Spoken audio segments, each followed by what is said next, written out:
നിഷാന്ത് സുഗുണൻ, പരസ്പരം അങ്ങോട്ടും ഇങ്ങോട്ടും പഴിചാരാതെ ഇതിന് ശാശ്വതമായ ഒരു പരിഹാരം കണ്ടെത്താനല്ലേ നിലവിൽ നോക്കേണ്ടത്? അല്ല, നോക്കൂ, ഈ ആശാവർക്കർമാരുടെ സമരം ഇപ്പോൾ എനിക്ക് തോന്നുന്നു 24 ദിവസം കഴിഞ്ഞിരിക്കുകയാണ്. ഇവിടെ എന്താ യഥാർത്ഥത്തിൽ സംഭവിച്ചിരിക്കുന്നത്? ഈ ഹെൽത്ത് മിഷനുമായി ബന്ധപ്പെട്ടിട്ടുള്ള പ്രവർത്തന രീതി ഇപ്പോൾ നേരത്തെ ഇവിടെ സംസാരിച്ച ആൾക്കാരൊക്കെ വിശദീകരിക്കുകയുണ്ടായി. അപ്പോൾ ഇതിന് കേന്ദ്രം ഒരു ഫണ്ട് നിശ്ചയിച്ചിട്ടുണ്ട്. അത് കൃത്യമായി സംസ്ഥാനങ്ങൾക്ക് വിതരണം ചെയ്യുന്നുണ്ട്.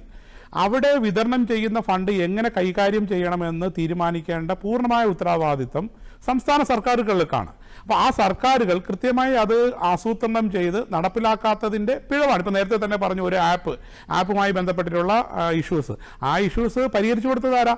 സംസ്ഥാന സർക്കാരാണ്. അപ്പം എല്ലാ കാര്യങ്ങളുടെയും കൈകാര്യം ചെയ്യാൻ പറ്റുന്നത് സംസ്ഥാന സർക്കാരിനാണ്. ഈ സർക്കാർ കൃത്യമായി കാര്യങ്ങളിൽ ഇടപെടാതിരുന്ന സാഹചര്യം ഉണ്ടായപ്പോഴാണ് ഈ രീതിയിലേക്ക് മാറുന്നത്.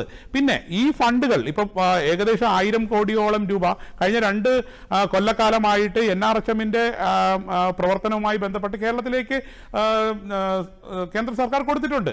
ആ പണം എന്തിനു വേണ്ടി ചിലവാക്കി, എന്തൊക്കെ കാര്യങ്ങളാണ് അവർ ചെലവ് നടത്തിയത്? 1000 കോടി രൂപ ഒരു സംസ്ഥാനത്തിന് ഈ ആരോഗ്യ മേഖലയുടെ പ്രവർത്തനങ്ങൾക്ക് വേണ്ടി നൽകുമ്പോൾ ആ പ്രവർത്തനങ്ങൾക്ക് അത് ഉപയോഗപ്പെടുത്തണ്ടേ? അതൊരു പ്രധാനപ്പെട്ട കാര്യമല്ലേ? രണ്ടാമത്തെ കാര്യം, എപ്പോഴും നാഴികയ്ക്ക് 40 വട്ടം വാ തുറന്നാൽ എപ്പോഴും പറയുന്നത് ഞങ്ങൾ സാധാരണക്കാരൻ്റെ പാർട്ടിയാണ്, അല്ലെങ്കിൽ ഞങ്ങൾ തൊഴിലാളി വർഗത്തിൻ്റെ പാർട്ടിയാണ്, അവക്ഷരരുടെ പാർട്ടിയാണ്, പാർശ്വവൽക്കരിക്കപ്പെട്ട ആൾക്കാരുടെ പാർട്ടിയാണെന്ന് നാഴികയ്ക്ക് 40 വട്ടം പറയുന്ന ഈ പാർട്ടി സംസ്ഥാനത്ത് ഭരണം നടത്തിക്കൊണ്ടിരിക്കുകയാണ്. ആ പാർട്ടിയുടെ നേതാക്കൻ മുമ്പെയാണ് ഈ സാധാരണക്കാരായ ഈ ആശാവർക്കർമാർ പോയി യാചിച്ചു നിൽക്കുന്നത്. ഈ ഓണറേറിയത്തിന്റെ കാര്യം പറയുന്നു, 7000 രൂപ അവർക്ക് ഓണറേറിയം കൊടുക്കുന്നു എന്നാണ് ഇപ്പൊ പറയുന്നത്. ഒരാൾക്കെങ്കിലും 7000 രൂപ കിട്ടുന്നുണ്ടോ? നിങ്ങളൊന്ന് പരിശോധിച്ച് നോക്കൂ, എന്തൊക്കെയാണ് അതിന്റെ മാനദണ്ഡങ്ങൾ. ഈ മാനദണ്ഡങ്ങൾ നിശ്ചയിക്കുന്നത് ആരാണ്? കേന്ദ്ര സർക്കാരല്ല, ഇത് സംസ്ഥാന സർക്കാരാണ് ഈ മാനദണ്ഡങ്ങൾ നിശ്ചയിക്കുന്നത്. ആ മാനദണ്ഡങ്ങൾക്ക് എന്തുകൊണ്ട് ഇവർക്ക് ഇളവ് കൊടുത്തുകൂടാ? അപ്പൊ ഇങ്ങനെയുള്ള നിരവധിയായിട്ടുള്ള വിഷയങ്ങളുണ്ട്. ആ വിഷയങ്ങളൊന്നും അഡ്രസ്സ് ചെയ്യാതെ കേന്ദ്രത്തെ മാത്രം കുറ്റം പറഞ്ഞുകൊണ്ട് ഇങ്ങനെ നിന്നാൽ എങ്ങനെയാണ് ഈ വിഷയം പരിഹരിക്കപ്പെടുന്നത്?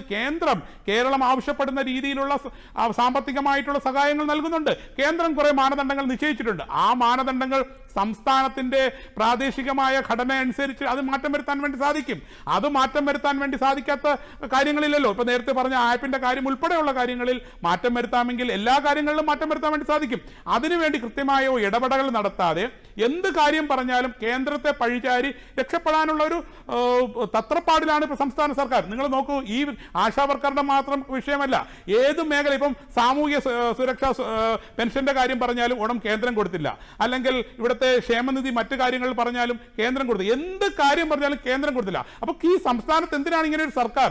ഈ സർക്കാർ എന്തിനു വേണ്ടിയിട്ടാണ് ഇവിടെ പ്രവർത്തിക്കുന്നത്? ഈ സർക്കാരിനായിട്ടുള്ള പദ്ധതികളില്ലേ? ഒന്നുമില്ലേ? എല്ലാം കേന്ദ്ര പദ്ധതികളാണോ ഇവർ നടപ്പിലാക്കുന്നത്? അതും ഒരു വെളിപ്പെടുത്തണം. പിന്നെ ഞാനിവിടെ ഇപ്പോ CITന്റെ യൂണിയനിൽപ്പെട്ട അവർ സംസാരിച്ചു. അവിടുത്തെ ഒരു ചോദ്യം ചോദിക്കുന്നു. ഇപ്പോൾ ഇവിടെ ആശാവർക്കർമാർ സെക്രട്ടറിയേറ്റിന് മുമ്പിൽ സമരം ചെയ്യുന്നു. ആ സമരത്തിൽ അവർ ഉയർത്തിയ 21,000 എന്ന് പറയുന്ന ആ ഒരു വേതനം, ആ വേതനം നിങ്ങൾ പ്രകടന പത്രികയിൽ പറഞ്ഞതല്ലേ? നിങ്ങൾ 700 രൂപ വേതനമാക്കുമെന്ന് നിങ്ങൾ പ്രകടന പത്രികയിൽ പറഞ്ഞ് ഈ ലക്ഷക്കണക്കിന് വരുന്ന ആശാവർക്കർമാരുടെ വോട്ട് വാങ്ങിയല്ലേ അധികാരത്തിലേക്ക് വന്നത്? ഏറ്റവും കൂടുതൽ ആശാവർക്കർമാർ കഴിഞ്ഞ തവണ വോട്ട് ചെയ്തത് ആർക്കാ? ഈ ഇടതുപക്ഷത്തിനല്ലേ? ആ ഇടതുപക്ഷം ഈ വോട്ട് വാങ്ങി വന്നിട്ട് എന്തുകൊണ്ട് അവർക്ക് വേണ്ടിയിട്ട് ഈ കാര്യങ്ങൾ ചെയ്തു കൊടുക്കാൻ വേണ്ടി സാധിക്കുന്നില്ല? അപ്പൊ ഒന്നും ചെയ്യാൻ പറ്റാത്ത ഒരു സർക്കാരായി അധപ്പതിച്ചിരിക്കുകയാണ് ഈ ഇടതുപക്ഷ ജനാധിപത്യ മുന്നണി. അതിന് നേതൃത്വം കൊടുക്കുന്ന ഈ മുഖ്യമന്ത്രി ഉൾപ്പെടെയുള്ള ആൾക്കാർ. അപ്പൊ വാ തുറന്നാൽ പച്ചക്കള്ളമാണ് എല്ലാ കാര്യത്തിലും പറയുന്നത്. ഓരോ ദിവസവും പുറത്തുവിടുന്ന രേഖ, കഴിഞ്ഞ ദിവസം തന്നെ അറിഞ്ഞു, രാത്രി 12 മണിക്കാണ് ഒരു രേഖ പുറത്തുവിടുന്നത്. ആ രേഖ അപ്പൊ തന്നെ പൊളിഞ്ഞ് പാളീസായി പോയി. കേന്ദ്രം കൊടുത്തില്ല, കേന്ദ്രം അത്ര കൊടുക്കാണ്. ഇന്നിപ്പം NK പ്രേമേന്ദ്രൻ MP UDFന്റെ MP ആണ്. അദ്ദേഹം തന്നെ കൃത്യമായി ഇന്ന് മാധ്യമങ്ങളിലെല്ലാം തുറന്നു പറഞ്ഞില്ലേ കേന്ദ്രം എന്താണ് ചെയ്യേണ്ടത്? ആ കേന്ദ്രം കൃത്യമായി കൊടുത്തിട്ടുണ്ടെന്ന്. അപ്പൊ ഇവിടെ ആരെയാണ് പറ്റിക്കുന്നത്? പണ്ട് പാർട്ടി ക്ലാസ്സിൽ വന്ന് എല്ലാം കെട്ടിക്കൊണ്ടുപോകുന്ന ആൾക്കാരുണ്ടായിരുന്നു, സാധാരണക്കാരുണ്ടായിരുന്നു. ഇന്ന് അങ്ങനെയല്ല. ഇന്ന് ലോകം മാറി.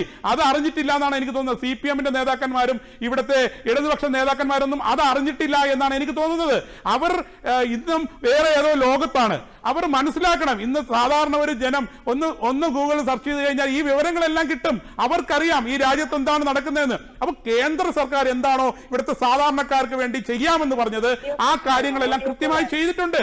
ഇവിടെ ജനങ്ങളെ പറ്റിച്ചുകൊണ്ടിരിക്കുകയാണ്. സാധാരണക്കാരായ ആശാവർക്കർ അവര് 7000 രൂപ കിട്ടുന്നു അവർക്ക് ഓണർ. നിങ്ങൾ ആലോചിച്ച് നോക്കണം, അവരുടെ ഏരിയയിൽ ഒരു പ്രസവം, ആ പ്രസവം എടുത്താലേ 700 രൂപ എന്താ കിട്ടുള്ളൂ, എങ്കിലേ ഈ 7000 കൂടെ ആഡ് ചെയ്ത് വരും. അങ്ങനെ ഓരോ കാര്യങ്ങളും അവർ നിറവേറ്റിയാൽ മാത്രമേ 7000 രൂപ കിട്ടുള്ളൂ. പല വാർഡുകളിലും പല മേഖലകളിലും ഒരു വാർഡിൽ ഒരു മറ്റേ കുട്ടികൾക്ക് വേണ്ടിയിട്ടുള്ള വാക്സിനേഷൻ അത് മിനിമം 5 പേരെ ഒരു മാസം പൂർത്തീകരിക്കണം. ഇങ്ങനെയുള്ള നിരവധിയായിട്ടുള്ള വിഷയങ്ങൾ അവർ കൈകാര്യം ചെയ്യാം. അത് ചെയ്തില്ലെങ്കിൽ അവർക്ക് അതിൽ നിന്ന് കട്ടായി പോവുകയാണ്. പിന്നെ എങ്ങനെയാണ് അവർക്ക് 7000 രൂപ കിട്ടുന്നത്? അപ്പൊ ഫിക്സഡ് ആയിട്ട് കൊടുക്കാൻ വേണ്ടിയിട്ടുള്ള ഒരു പദ്ധതി ആസൂത്രണം ചെയ്യണം. ഇതൊന്നും ചെയ്യാതെ എല്ലാത്തിനും കേന്ദ്രത്തെ പഴിചാരിക്കൊണ്ടിരിക്കുന്ന ഒരു സംസ്ഥാന സർക്കാരാണ് ഇന്ന് കേരളത്തിലുള്ളത്.